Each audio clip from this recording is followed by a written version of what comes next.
Hi, my name is Nick and this is Makuzai Design. If you've not been here before, welcome, and if you have been here before, welcome back. Now, I often get asked what is the difference between a drill and a driver.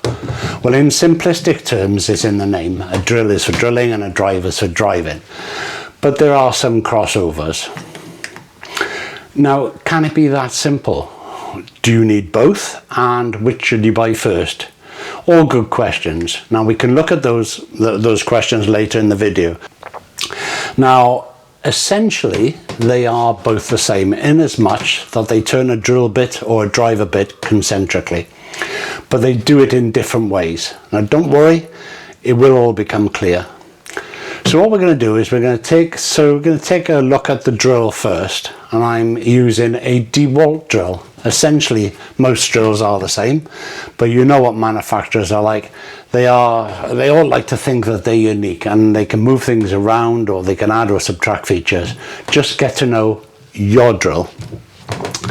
Now, at the top of this drill, we see a slide-in button. In this case, it has two settings. One, lower speed and higher torque, which are used for driving screws, and number two, which are used for drilling, is a lower torque but a much higher speed. We can also vary the speed by how much we depress the trigger. The chuck, now that can accept normal or hex style bits, but make sure you're correctly fitting them. Put the drill onto a firm surface and make sure you'll hear the clicks. But it's this part of the drill that becomes interesting. This is the clutch. The drill, in this case, the drill is a hammer drill, so it does have a percussion function. Now, in this case, the drill's percussion motion is linear. It's in line with the bit. Now, I don't use this function in woodworking, but it does come handy around the house when you're drilling into something like bricks or concrete or something like that.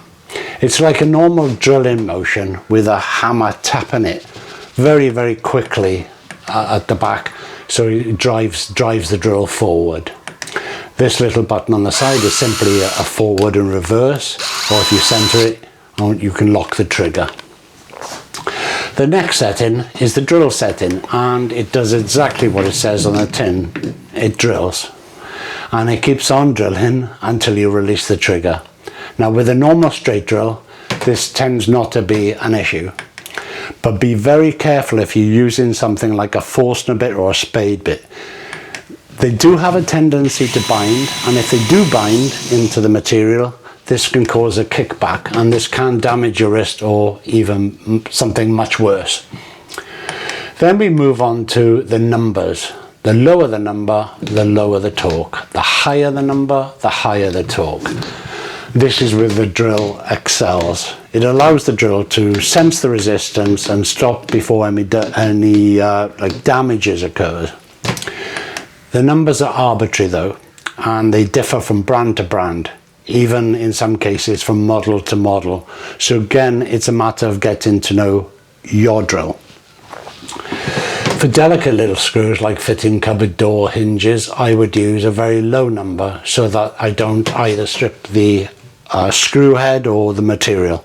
And for longer, more robust fittings, I would simply crank up the clutch. There are two ways that I test this. If I'm simply putting in one screw into one piece of work and I'm unsure which setting to use, I work my way up the numbers until the screw head is sitting exactly where I want it. If I'm working on a project with multiple fixings, all the same size and all into the same material, I do a test on a little bit of scrap and then use that setting that I find works for me consistently through the project.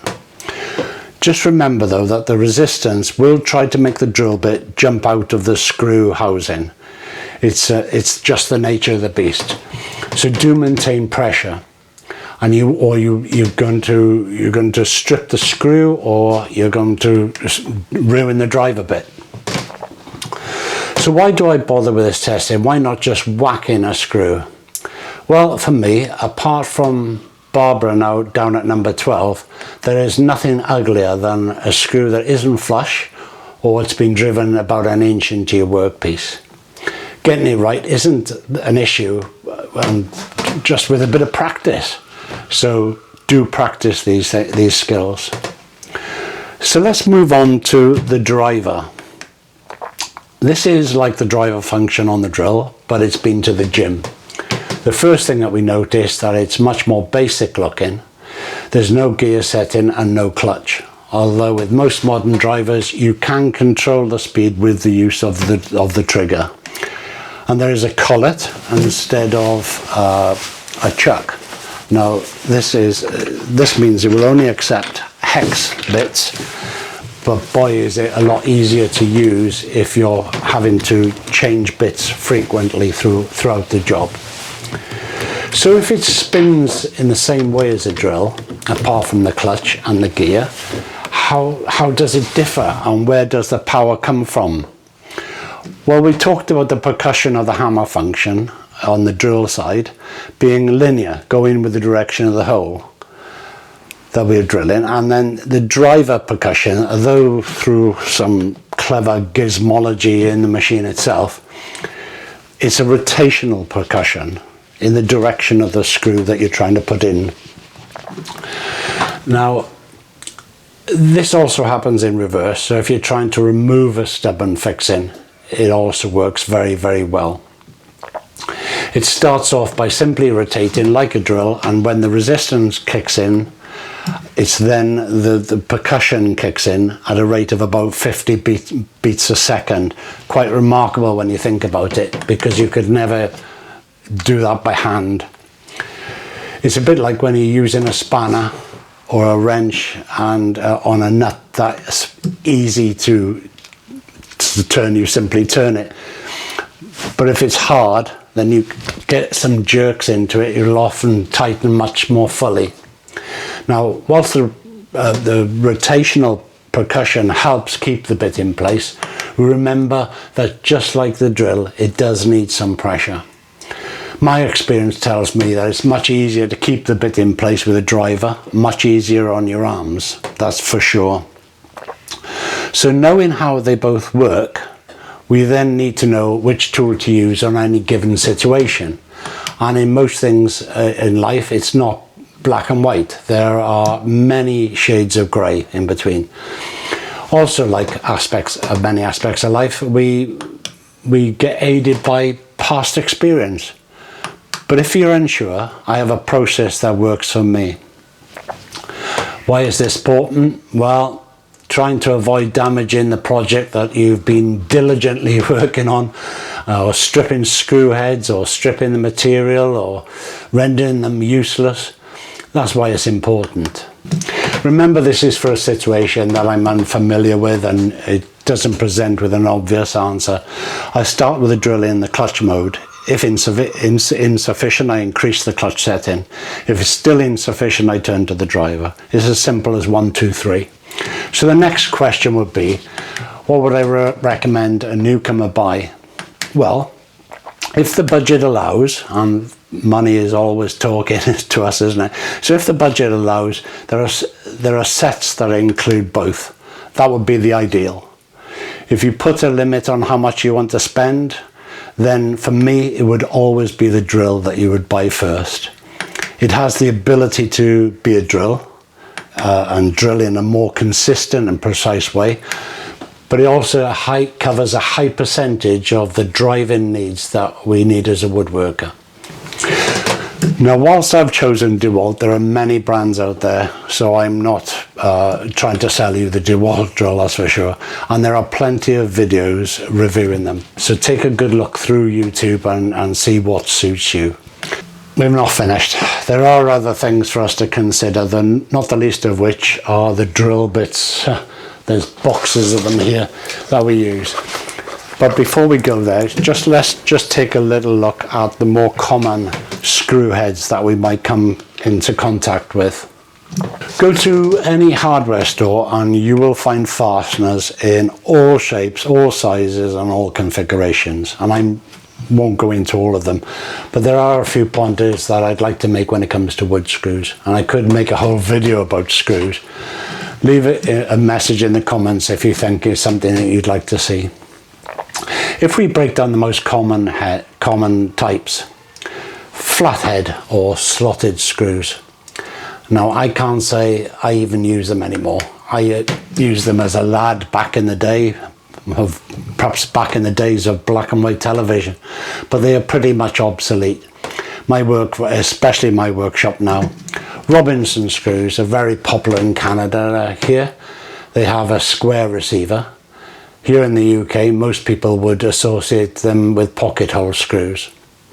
And I've heard good things about them, but using that system, but for me the variety of screw isn't really available here in the UK unless you go looking for them, and I very rarely go looking for screws. I just find them. Phillips, better than slotted screws, but not as good as posi drive. If memory serves me right, posi drive screws have 4 more points of contact than the Phillips head. Looking down at them, you'll see that they look familiar, but you can tell the difference by these little lines. In my opinion, they are infinitely better than the Phillips. That's why they dominate this workshop. Last, but not very much not the least, is the Torx screws. These are my favourite.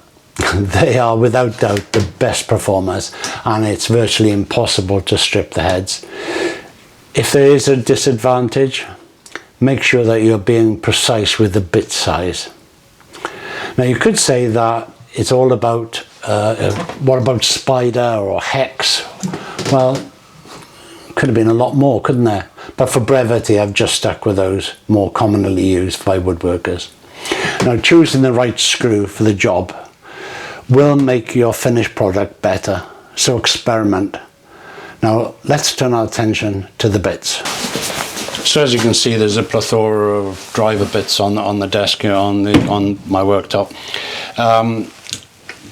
Normal driver bits, hardened driver bits, and these are basically driver bits for drivers, for the driver as opposed for the drill.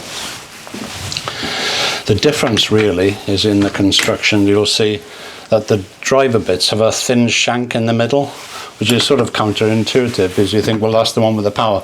But that thin shank is actually designed to take some of that shock, if you like.